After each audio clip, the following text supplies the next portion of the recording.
Maria jolted up in bed after being awakened by a loud bang. It took her about 5 more seconds and another series of knocks to realize that someone was at the door. Who could this be at this hour, she wondered, staring at her clock on the bedside table that read 3 a.m.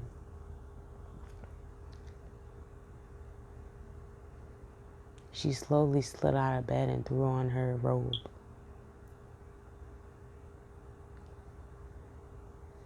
Slowly making her way to the door as she yelled, "I'm coming, I'm coming."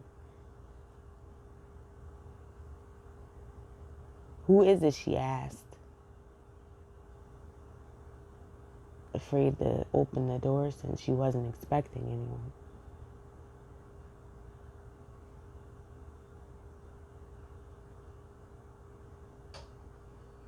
"It's the police. Sorry to disturb you. We have to ask you some questions."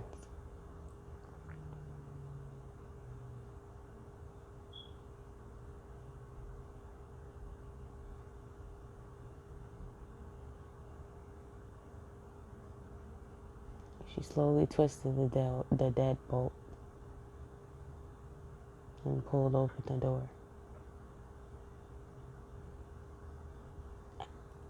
"Good evening, officer. How can I help you?" she stated. "And we're just stopping at everyone's house in the area again. Sorry to disturb you," the officer repeated. "There's been a burglary and we're just asking everyone in the area, did they see anything or did they see anyone that may help the case? And your neighbor's also been injured. We just want to get to the bottom of this as soon as possible. I know it's really late."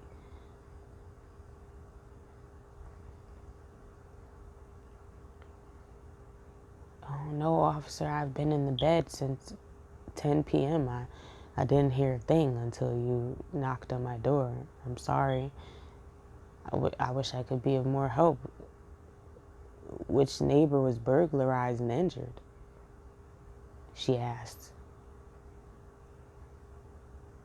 She had a pretty good rapport with all of her neighbors, so, and this was like a really good neighborhood. She was astonished by what she was hearing. "Are they okay?" she asked.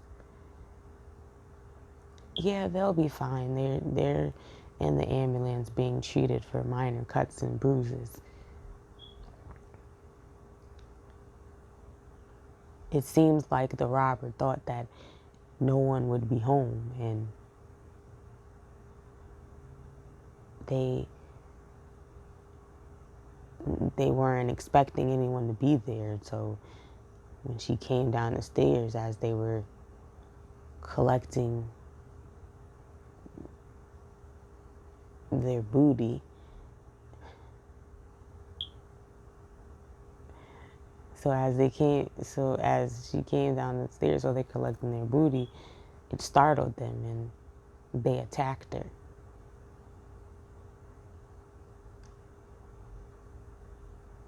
Luckily, she had a gun and she pulled it out and they ran. And they just stole a few things, and a couple of CDs, an old iPad, and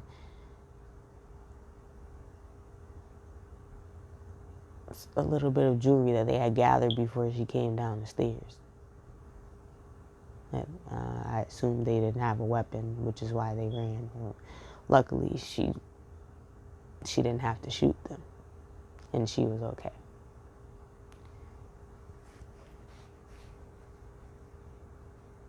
"It's your neighbor, Lorelei?" "Oh my goodness, I have to go make sure she's all right. She's right out there in the ambulance. So, have you seen anyone strange in the neighborhood lately?" the officer asked. "No," Maria exclaimed. "As long as I've been here for the last 3 years, this neighborhood has been the epitome of perfection. I'm shocked to hear that this has been going on, she stated. Yeah, this type of thing usually doesn't happen over here, agreed the officer. Well, we do have to just ask everyone and, just be mindful of the situation, and, it's highly unlikely that he'll come back again, but you never know. Yeah, I'm sorry I couldn't be more help, Maria stated. It's okay. You have a good night, ma'am. You too, officer.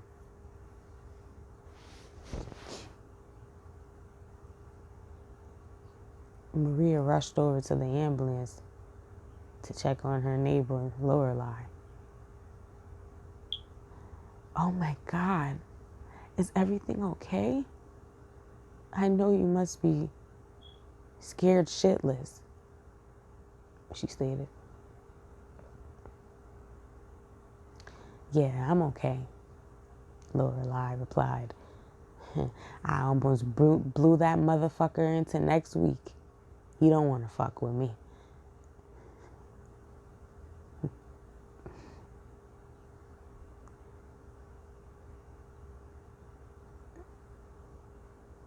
Maria chuckled.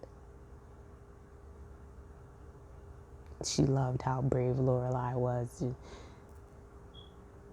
And it was good to know that there was someone that lived nearby that had a gun for protection, just in case it was needed. Maria would never think of having a gun in her home, but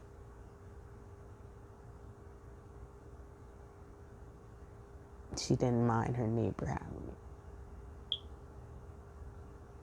And besides, even if she had one, she thought she could never bring herself to pull the trigger.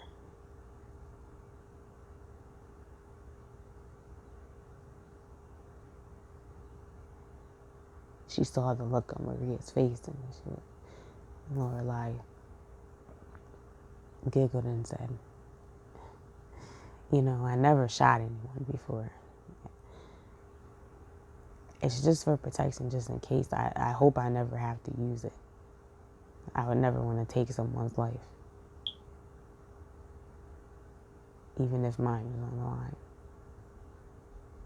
And I don't know if I really could. That kind of thing is scary. You never really think about it until you're in that situation, she said.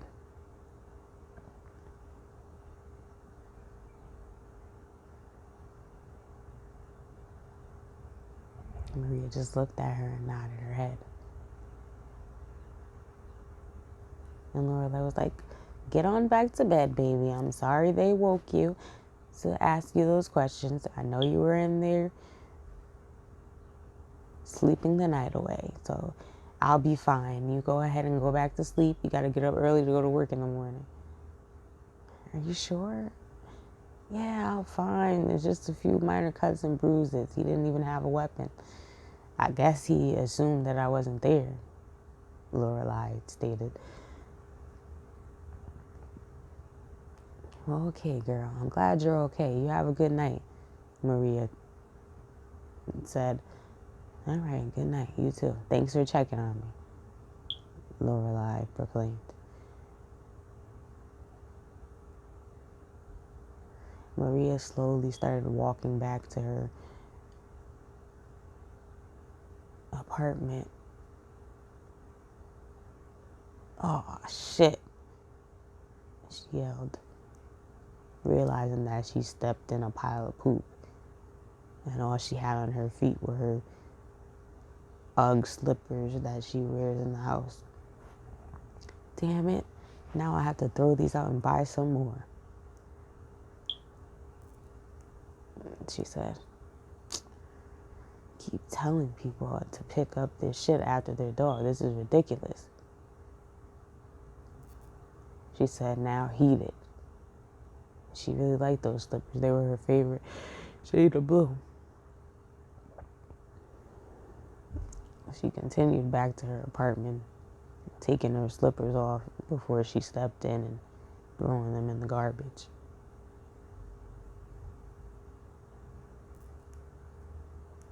Then she closed the door, put the deadbolt back on, and climbed the stairs back to her bedroom.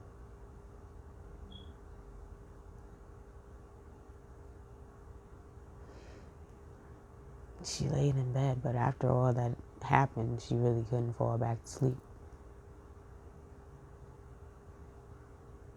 She laid awake looking at the ceiling, wondering, what if that had been me?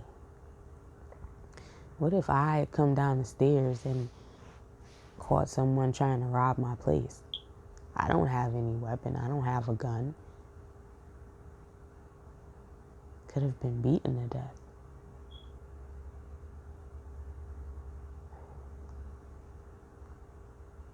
This is a crazy world, she said aloud.